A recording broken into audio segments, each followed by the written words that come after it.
Kasi did it only speed up the payment, but also it actually checks on the corruption, di ba? So let me ask about the digitalization. The total of return to hospital is 4,499,000,000.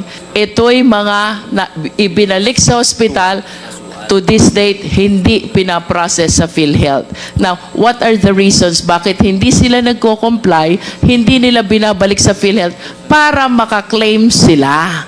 Yes, po. Paano sila makakaklaim kung hindi nila aayusin yung kulang at ibabalik sa Philhealth? Yes, I'm following you, Mr. Limsako. Yes, po. So, out of the total of 4,499,000, suppose hindi lahat bumalik sa hospital.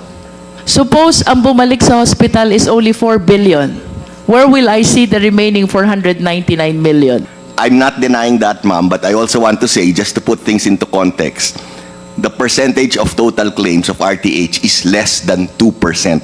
So the number you mentioned, ma'am, is less than 2% of total claims.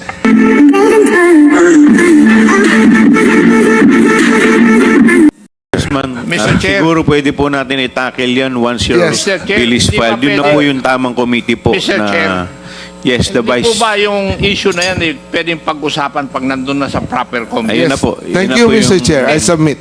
Nagtataas pa ako ng kamay kanina rito pero parang nagdidebate na tayo sa Kaya isang nga po. issue na hindi dapat nandito.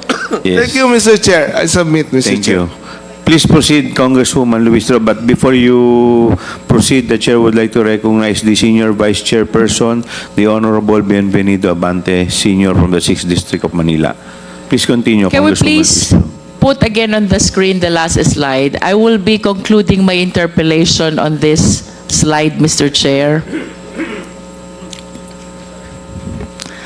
Going over the top 10 reasons for the cases of return to hospital, I observe that these are mostly documentary.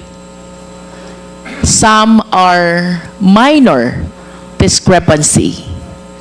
And I feel disturbed that the purpose of our universal health care is being defeated because of the issues of documentary requirements or minor discrepancies, when in fact, these claims are legitimate claims, I wish to believe.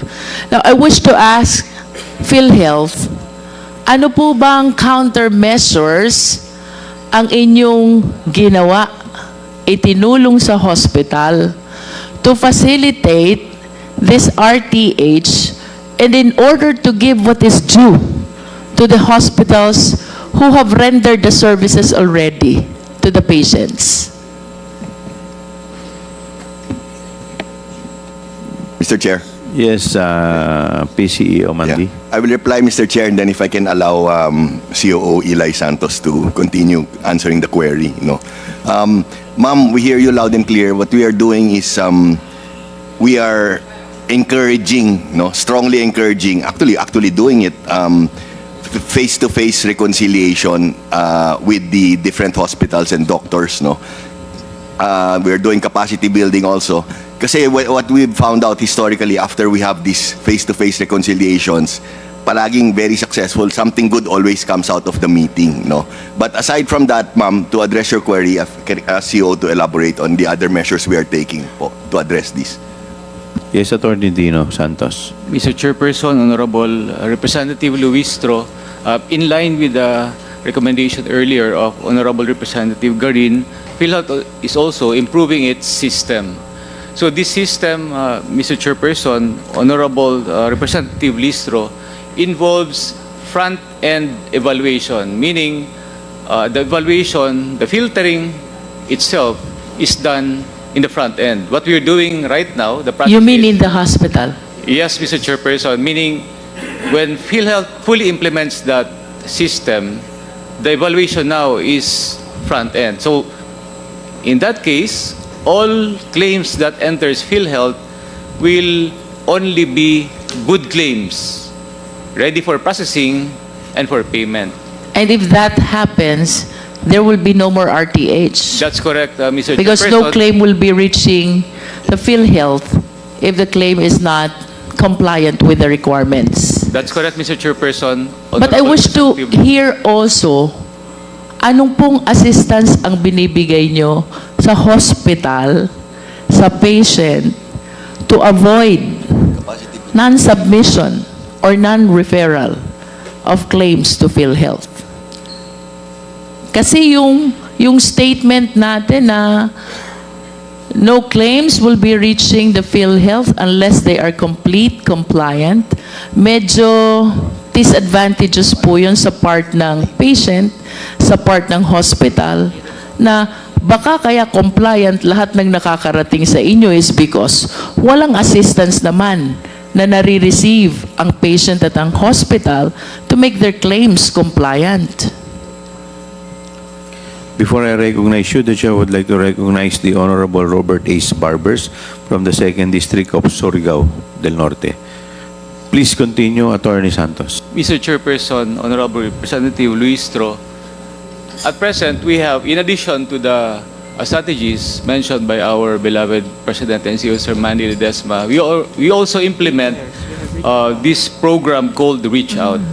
So, Mr. Chairperson, Honorable Representative Luistro, we monitor the level of RTH and denied claims of each facility so that when it reaches a level above 3% or even 2%, Mr. Chairperson, we immediately contact the provider or the facility and inform them of that situation. So we reconcile data and immediately implement measures to prevent these from happening again. So we coordinate closely with the providers so that they will correct their practices, Mr. Chairperson. Probably what they need is more orientation, more training, more education on how to prepare and process claims from their end. So that again, the submitted claims will improve, Mr. Chairperson, Honorable Representative Luis. And if I may add, Attorney Santos, I hope we can provide also a Philhealth focal person, hospital-based, who can actually and physically assist both the hospital and the patient in accomplishing all your requirements. And for my second point, I hope there are still chances to simplify the requirements in the process.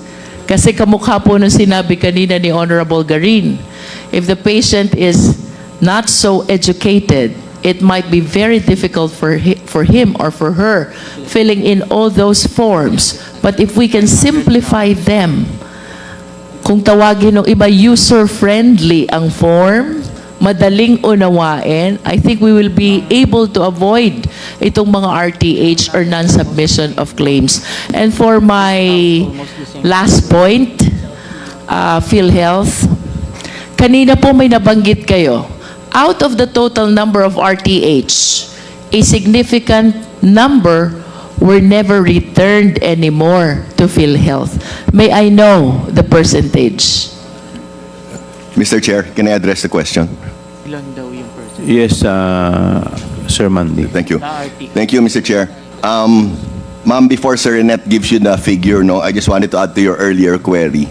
We have what's called Philhealth Cares. So we have a number of personnel that are nationwide of more than 500 people. Are they hospital-based? Who are here to assist all of those in the hospitals, to walk them through and to help them on anything and everything. Hospital-based po ba sila? Hospital-based po. And we are planning to, marami na po yan, more than 500, pero i-expand pa namin yan because we understand po the importance of...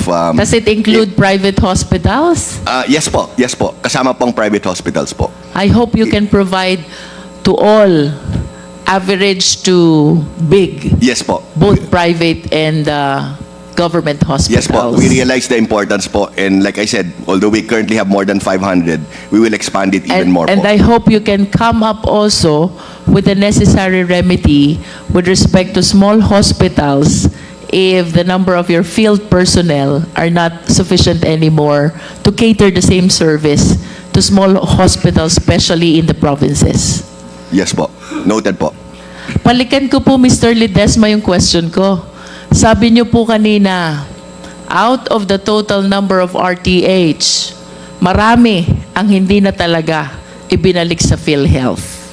May I know the percentage? Mr. Chair, Honorable Representative Luistro, the figure that we presented kanina, these are mga claims, RTS claims na hindi bumalik sa PhilHealth. Because once it will be refiled, it will now be received by the corporation and will be, it can be nasa in process siya or nasa paid po siya para hindi magdo-double counting po tayo. Meaning, No, the context of what I heard kanina, hindi na ibinalik sa PhilHealth dahil hindi na ipinursu ang compliance with the requirements. How many of the total number of RTH were not actually returned anymore? Please do not change the context. I understand your point.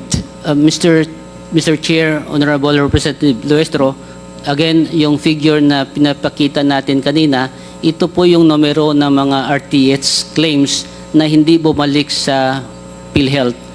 Because pag ang RTH claims po na ibalik po sa corporation, it will be In process. in process pag hindi pa siya bayad or nasa paid na po siya kung nababayaran po natin ang claims para po hindi po mag-double counting po yung claims po natin. If that is the case, then that leads me to my next question. Sige po. Are there cases of RTH pinalik sa hospital, kulang ang requirements, pero hindi na bumalik sa inyo? Mr. Chair, Honorable Representative Luistro, ito po yung numero na hindi I na talaga bumalik understand. sa Please be PhilHealth. responsive to my question, Mr. Limsiaco. I understand you were saying na yung figure na present nyo for RTH ay napupunta either in process or paid already. That is very clear to me. But the context of my question is, suppose the reason for the RTH is kulang ang requirements. Reason why you return the claim to the hospital. Mayroon po bang ganyang mga cases ang PhilHealth claim? I believe that the question is answerable by yes or no, Mr. Limsiaco.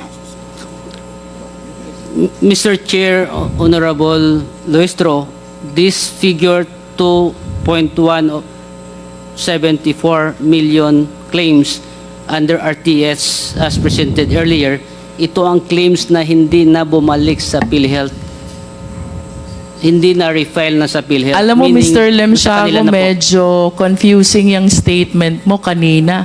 You even asked us to add up RTH and denied.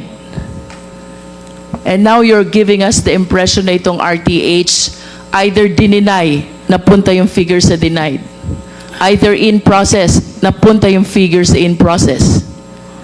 Or nabayaran, napunta yung figure doon sa paid. Lalo tayong mawawala doon sa 59.6 billion na ipinapatali namin kanina sa PhilHealth. Are you following me, Mr. Limsiaco? Mr. Chair, Honorable Luistro, as discussed kanina po, as presented po, again, itong figure na napakita po natin dito, these are still return to hospital claims na hindi na bumalik sa corporation, meaning hindi na po siya na-refiled sa PhilHealth as of December 31, 2024 po. Can we bring back this slide? Yes po. Please. If you're saying that, Mr. Limsiaco, then that is my question actually. Pakibalik po yung RTH, denied, and in process na slide. You just stated, Mr. Limsiaco, na yung RTH mo, correct me if I'm wrong, hindi na talaga binalik at pre-process sa PhilHealth. Do you confirm that? Yes, Mr. Chair, Honorable Luistro. If you're saying hindi na binalik at pre-process sa PhilHealth, then why? Earlier you said, itong RTH, kapag binalik sa ospital, napupunta sa in-process. Okay. Or kapag nabayaran na, napupunta sa paid. So which is which? Mr. Chair, Honorable Luistro, as of December 31, 2024, nasa RTS po siya. The 4,499 million, the RTH. Yes That's po. 2024. 2024 po. As of December 31, RTS po siya. Now, once the hospital will comply, submit the compliance to Philhealth, pagdating ng January 2025, that claims, pag-extract po natin, pagkuha natin ng datos ng January 2025, ma-receive ng korporasyon, hindi na siya ma-reflect as part of the return to hospital, but it will be in process po siya.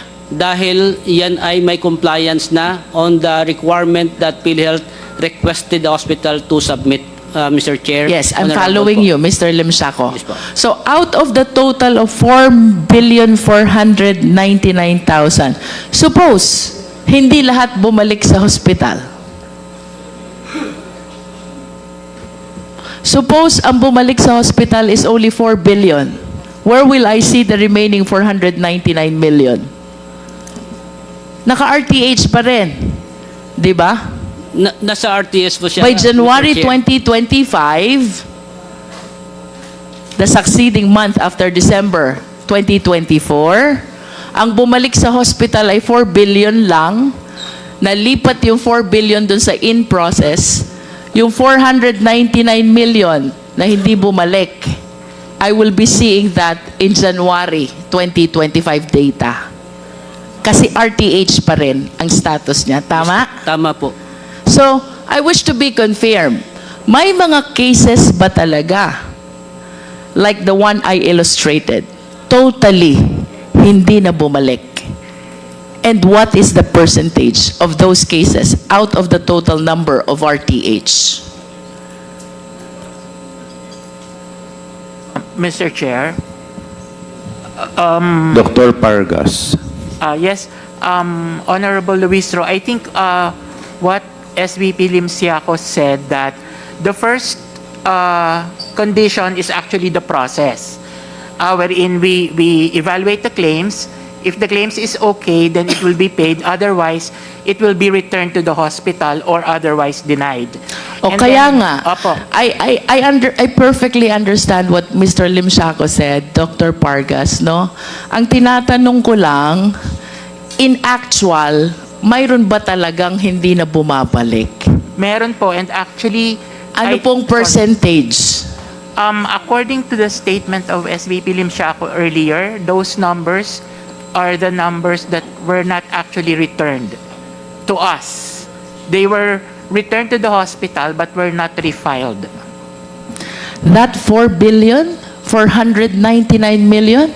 I am confirming with the statement of SVP Limsiaco, and he said yes. That is huge. That is huge. And can you please cite the reason why?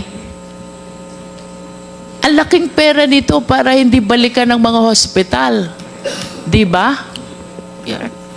Mr. Chair, Honorable Luistro. We are on the same page, Mr. Yes. Limshaco. Yes po. As of December 2024, the total of return to hospital is 4,499 million.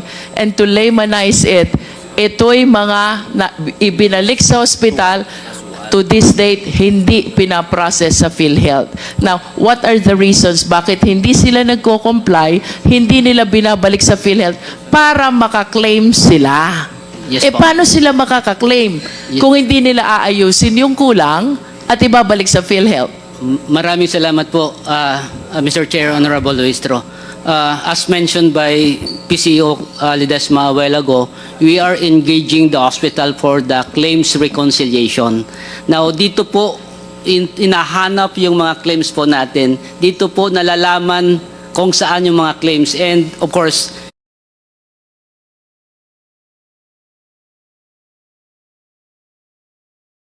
dito rin po instances wherein the hospital nalalaman niya na may mga claims pala na hindi binalik kay Philhealth. And dito po, there are some hospital owners na nagagalit sa harap ng Philhealth representative, bakit hindi nyo binalik sa Philhealth ang claims na ito?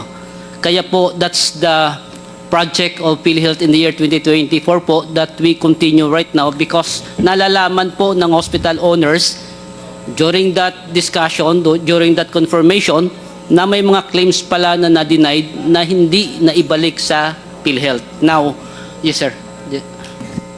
Sorry, Mr. Chair, if I... actually, ma'am, we hear you. The number is very big. Like you said, no, it's a big number. But maybe to put it in context, if you don't mind, Mr. Chair, this honorable committee, the percentage of total claims of RTH is less than 2%. So I know the number is big, ma'am, but if you look at it in percentage terms, that's less po than 2%. But at the same time, ma'am, we hear Can you say it again, Mr. Ledesma? Because you're saying the RTH number, it's a very huge number. I'm not denying that, ma'am, but I also want to say, just to put things into context, the percentage of total claims of RTH is less than 2%. So the number you mentioned, ma'am, is less than 2% of total claims. Nonetheless, that's still a huge amount. Yes, agree, ma'am. We agree. I just want to share my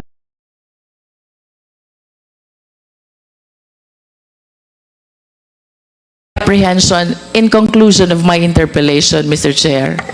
We have received reports that because of delay in the payment of claims, some hospitals have ceased in continuing the certain services of the same.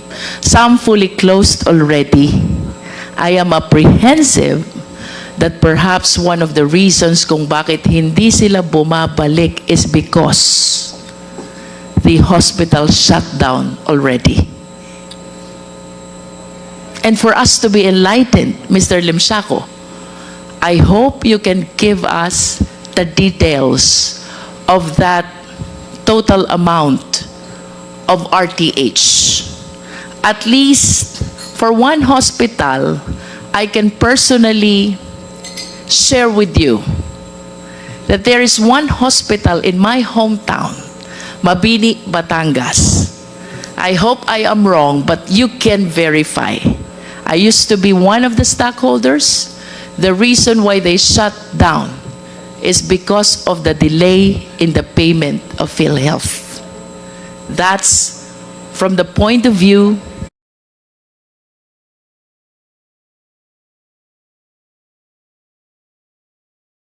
of one of the stockholders. Sana wala nang ibang hospital na ganito. Because you know what? That is the lone private hospital in my hometown. When it closed, it really affected the healthcare system in my hometown. No? And it is hard to understand why the Philhealth, the partner of the government, in implementing this mandate on healthcare system, is the reason why the hospital institutions will be closing. Thank you, Mr. Chair. That ends my interpellation. Thank you. Maybe we can request the DOH to provide us with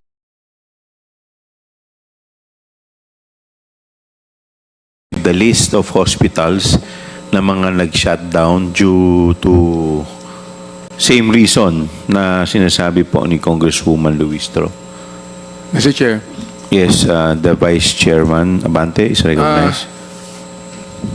With due respect to the President, whom I have known personally, even before your time, 2004, I've already been here since the 13th Congress. It has always been a nagging problem on the delayed or non-payment of Philhealth to hospitals. I would like to find out what the real problem is. Because look, we could be able to investigate that today. The problem is still there. Oo. Next year, budget hearing na naman. Oo. Ngayong year, budgeting na naman ng August, yun na naman ang pag-uusapan. So we would like to find out what the real problem is when you have all the money. Then you have all the money.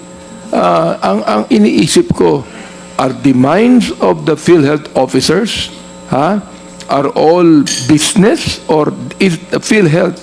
Philhealth is not just business. Philhealth is healthcare. So we would like to find out what the real problem is. Why until now, some hospitals are not being paid, and that the payment is delayed. Mr. President. Thank you, Mr. Chair. I think there are a number of reasons, no, Mr. Chair, on honorable committee, no. The first is, I entered PhilHealth around 2.5 years ago, no, and what I found out immediately was, number one, there's a shortage of personnel across the board on all departments. So, Mr. Chair, kulang po. Personnel saan? Sa inyo o sa hospital? Sa PhilHealth po. So, PhilHealth? Sa PhilHealth po. So, for example po, kulang po kami ng mga abogado, kulang po kami ng mga finance people, kulang kami ng mga... That's why we have a pending reorg with GCG, which is about to be approved and implemented, wherein we will increase our personnel po by around 30%, no. Ang current personnel ng PhilHealth ngayon, we're around 10,000 employees, no. So may increase yan by 30% po. That's the first. Second po, yung 10,000 employees, lahat na yan, from mula sa presidente hanggang sa baba, o yun lang mga sa baba? Hindi, lahat na yan po, all 17, we cover 17 regions po. How many lawyers do you have? I think, estimate number of lawyers, maybe around 40. All over the regions, more than 50 lawyers po. How many doctors do you have? Sa personnel po? Yes. Doc-ish?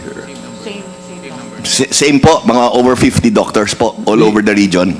Your offices, do you have separate offices from the hospitals, or your offices are in the hospitals themselves? We have separate offices po. Separate hospitals? Yes po. Okay, Yes, in Mr. every region? Yes po. Okay, go ahead, continue on, Mr. So Chair. po, another reason po is yung digitalization po ng PhilHealth medyo backward, no? That's why that's one of the advocacies, and talagang tinutulak po kami ni beloved President Marcos, no, to focus on our digitalization, no. Actually, our head of IT, Ma'am Jovi, can update this honorable committee on how far we are going and how fast we are going on our digitalization process. Sir, once that is, Mr. Chair, excuse me, once our digitalization process moves forward, a lot of these issues, especially the payments of claims to hospitals, will be addressed, no.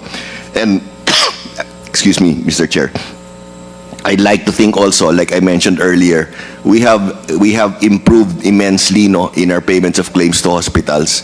Now we average almost more than 15 billion a month in payments, and for the 1 year period, we've increased by more than almost 30 to 35 billion increase in payments of claims to hospitals. So we still have long ways to go, Mr. Chair, pero we can see we are really improving substantially, no? And as Sir Net mentioned earlier, we get a lot of commendations from the different hospitals associations that they are happy with the improvement and the acceleration of our payments of claims to hospitals. Maraming salamat po.